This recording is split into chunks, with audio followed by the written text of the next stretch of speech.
E aí pessoal, tudo bem? Guilherme aqui. Bom, esse é meu primeiro vídeo, então eu tô um pouco nervoso, mas eu decidi gravar hoje um pouco do que a gente vai fazer o que eu tô fazendo no meu projeto, né? A inspiração para ter começado a iniciar esse vídeo é o fato das pessoas que eu acompanho no mundo tech me fez ter uma vontade de gravar um vídeo mostrando eu fazendo uma nova implementação no nosso projeto, né? O projeto em questão que eu tô falando é o projeto Cappuccino. Olha que legal. É um projeto disponibilizado pela equipe da Rocket City, onde eles proporam a gente criar um website, que é esse daqui, de uma loja, um e-commerce. E não, eu não coloquei errado, eu não escrevi errado, pessoal. Não é o Cappuccino de café, mas sim da marca Cappuccino. Bom, a equipe da Rocket City disponibilizou pra gente esse template no Figma e a partir dele a gente vai se guiando, né? A gente consegue ter uma boa... Se você não conhece muito Figma, eu recomendo estudar mais sobre, dar uma pesquisada sobre, você ter uma noção de como usar ele, né? E, enfim, a gente tá fazendo esse projeto e hoje eu terminei a primeira parte. Obviamente é o esqueleto, eu vou trocar bastante coisa porque não tá do jeito que eu quero, mas é só um esqueleto. E eu já vou começar fazendo a parte da filtragem. A gente vai adicionar hoje os filtros, ou então era o que eu ia fazer. Até então eu ia fazer um fit, onde a gente ia adicionar a opção de filtro, onde a pessoa podia filtrar por search, pesquisando, organizar por, né? E é isso, a pessoa podia filtrar, tipo, a pessoa que é caneca e que é as mais vendidas, né? E então eu comecei a usar o parâmetro, olha aqui, ignorem isso que eu estava escrevendo. Primeiramente, o que a gente recebe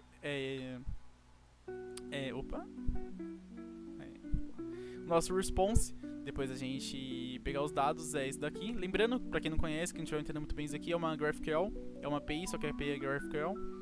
E é uma forma muito boa, vou resumir de forma bem abstrata e por cima, que a gente pode pegar exatamente o que a gente quer, né? Foi criada pela equipe do Facebook pra resolver uns problemas que eles estavam tendo de overfetching.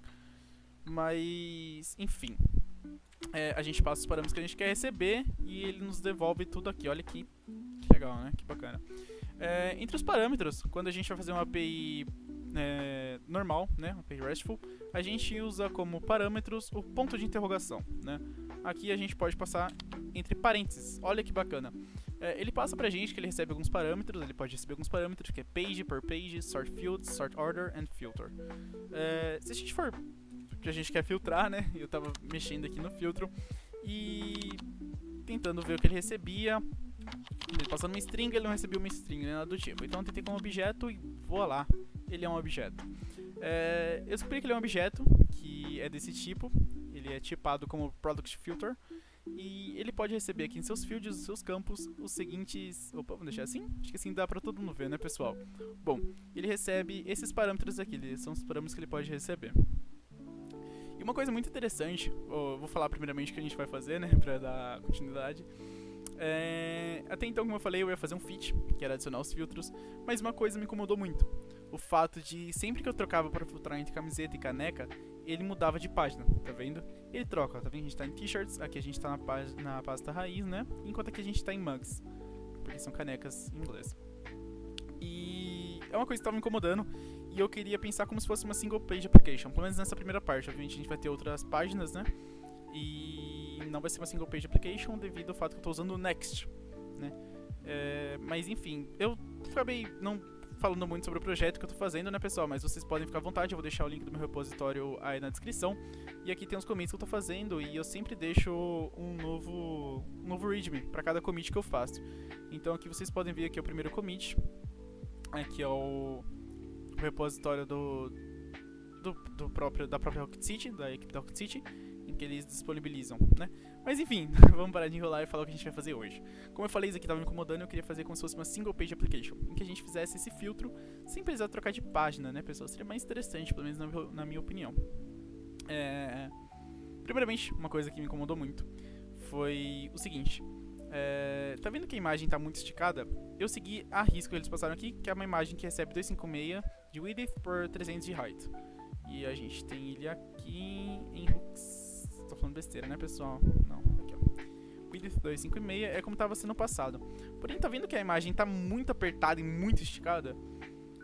Eu tô levando esse projeto Não é como, por exemplo, se estivesse numa empresa que a gente tem uma sprint, a gente tem que fazer exatamente como foi passado pra gente. Eu tô fazendo isso aqui com uma base, né?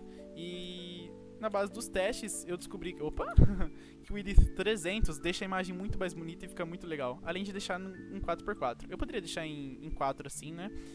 Através do grid template, mas eu prefiro usar o flex, enfim. Assim também fica mais... Opa, peraí que eu acho que eu tô alterando na branch main. Opa. Olha, pessoal, nunca faça uma alteração na branch main direta assim, pelo amor de Deus, tá? Trocou, a gente não tem nenhuma alteração nem nada. Antes que a gente esqueça, vamos criar uma nova branch. Eu tenho o costume de criar a branch pelo menos fazendo git checkout -b e o nome da branch. Como a gente fazer uma branch de filtros? Vamos criar filters. Clear git branch, olha lá, estamos na branch filters. Bom, como eu disse, então o nosso desafio de hoje é um refactor, é refazer uma coisa que já está aqui e deixá-la melhor. E o que está me incomodando é isso, né, pessoal? Trocando, então vamos fazer o seguinte: a gente vai ter tudo aqui em todos os produtos, all products, e nesse all products a gente vai trocar por aqui e apenas mudar o parâmetro que é enviado no método post, né, através do meu Axios, enviado para o nosso GraphQL. Vocês vão entender, pessoal, eu tô bem nervoso porque é meu primeiro vídeo, então não sei se expliquei muito direito o que a gente vai fazer. Mas então não é um feat de filtros, mas sim refactor, a gente vai adicionar uns filtros aqui pelos parâmetros, né? Bom, a gente viu, então, que ele recebe parâmetro filter, e o parâmetro filter é um objeto que tem algumas propriedades. Entre elas, a gente pode ver que as canecas e camisetas ficam em category. A gente tem mugs, que é caneca em inglês, e t-shirts, também está em category, né? Então a gente pode ver que ele recebe também parâmetro category. E se a gente passa aqui, ó, o parâmetro category é uma string, olha lá que legal. Então a gente passa o parâmetro category, ele já dá um autocomplete pra gente.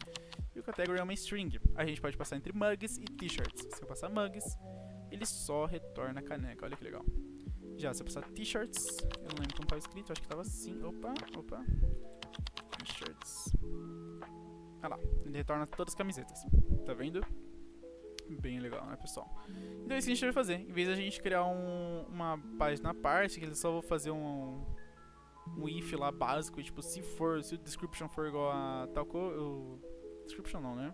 O category for igual a bugs, ele vai só retornar canecas, etc. Vamos fazer com uma single page application. Eu só vou mudar o parâmetro que é enviado, né, no nosso método post. Enfim, pessoal, vamos lá então? Vamos começar? Bom, como eu pensei em fazer isso? Eu pensei em fazer isso usando o context, né? Vou criar um contexto em que quando a pessoa clicar aqui, vai setar o contexto para t-shirts e então vai fazer uma requisição passando t-shirts e vai retornar aqui mesmo. Vamos lá começar, né? A gente está na branch filters, tá bom? Então a gente pode começar. Como eu já falei, a primeira coisa que eu vou trocar aqui para o Edith 300. Lembrando que o site está totalmente responsivo, tá bom, pessoal? Opa. O site está responsivo, olha que bacana. A gente pode puxar aqui para iPhone XR, tablet, a imagem do jeito que ela está vindo. Enfim. Muitas coisas são repetidas, tá, pessoal? Então, not today, Dreamer. Enfim, tá tudo repetido, então não ignora, mas é do jeito que a API traz pra gente pra ter mais arquivos, né? Como eu falei, eu vou fazer através do... Eu vou pegar os parâmetros, vou passar e fazer como se fosse uma single page application, né? Eu quero fazer como se fosse um contexto. Bom, pra quem não sabe o que é um contexto, vamos puxar um page aqui bem rapidinho. O context é o context do React.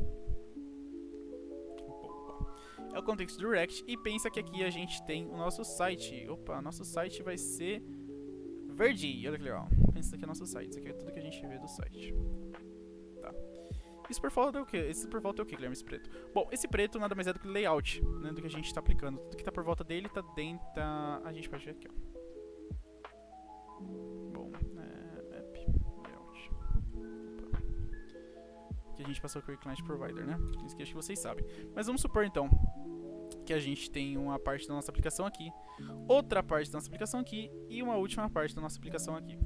Eu quero passar algo daqui pra cá. Uma forma de fazer isso é por props. Bom, não é muito bom, vai ser bastante código para pouca coisa. O React, ele nos proporciona uma coisa chamada context. Se vocês quiserem pesquisar mais sobre, é muito interessante. Bom, eu posso fazer um vídeo sobre também, ensinando context bem mais calmo, bem mais aprofundado. Eu gosto de fazer bastante coisa desenhando. Eu acho que fica mais interessante para as pessoas entenderem. Pelo menos é assim que eu gosto de explicar as coisas para meus amigos, por exemplo. E então a gente precisa passar algo daqui, um dado aqui, por exemplo, name. A gente tem um objeto user e a gente precisa passar o name dele pra cá, daqui pra cá. E a gente pode passar isso através de props, só que vai demorar muito. O React, ele proporciona a gente usar o contexto, como eu falei. Imagina que o contexto está tudo aqui, por volta de toda a nossa aplicação. Então eu vou ter esse objeto user, nele eu vou ter o name, e eu quero passar esse name pra cá. O que eu posso fazer?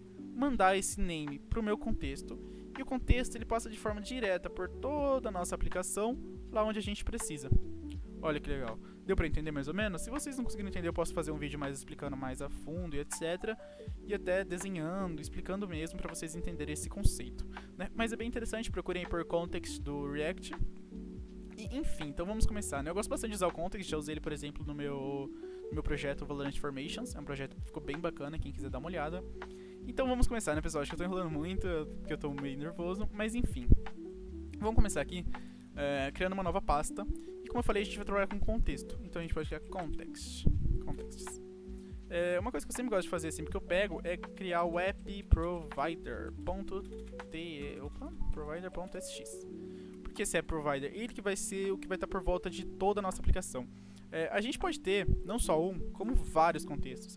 Isso viraria um encadeamento, tipo assim, ó. Ficaria algo absurdo para depois a gente ter o nosso conteúdo aqui, né? Enquanto a gente pode passar tudo isso aqui para o nosso app provider, e nosso app provider vai providenciar isso de uma única forma, né? Vocês vão entender mais sobre. Mas enfim, vamos criar nossa página, nossa pasta. E a gente vai ter um contexto de... eu tô nervoso, esqueci. Filters. Então vamos colocar filters. E vamos criar um novo conteúdo. E o primeiro vai ser o filters by category. E aqui eu deixo sempre como context, por uma convenção que eu gosto de seguir, pelo menos. Aqui tem que ser letra minúscula. Bom, a gente pode deixar só um... eu achei... Bom, a gente já vai entender que isso aqui é filters, né? Porque tá na pasta de filters, então vai deixar o filtros de categorias, né? Filtros por categoria, acho que legal. Vamos começar criando então. Então a gente vai colocar um const category. Lembrando que a primeira letra tem que ser maiúscula no contexto, opção. Context. Igual a new context. Acho que não é new context. Pessoal, eu esqueci.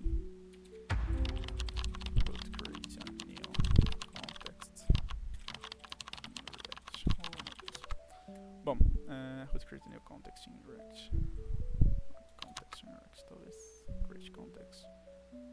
Create new context. Tá. Create a new file name my context. Aqui, ó. Create context. Desculpa, viu, pessoal? Às vezes acontece, acaba dando como posso falar? Um branco, né? Bom, aqui, ó. Olha que legal, olha aqui, ó. Create context do React. Olha. Vamos começar passando ele como um objeto vazio. E fora isso, lembrando que a gente não precisa instalar nada, tá, pessoal? Eu não usei o npm para instalar nada aqui. Eu acho que isso aqui pode estar incomodando o pessoal, então vamos tirar. Ó, const category. A gente criou o contexto e agora a gente vai ter que criar algo para providenciar esse contexto. Então a gente vai criar o provider. Esse provider, ele vai ser uma função que vai receber um children. E a gente já pode tipar esse children sendo do tipo React. React Node. Olha que legal. O retorno disso aqui vai ser um JSX.elements. Tá dando erro ainda porque ele não foi... Isso.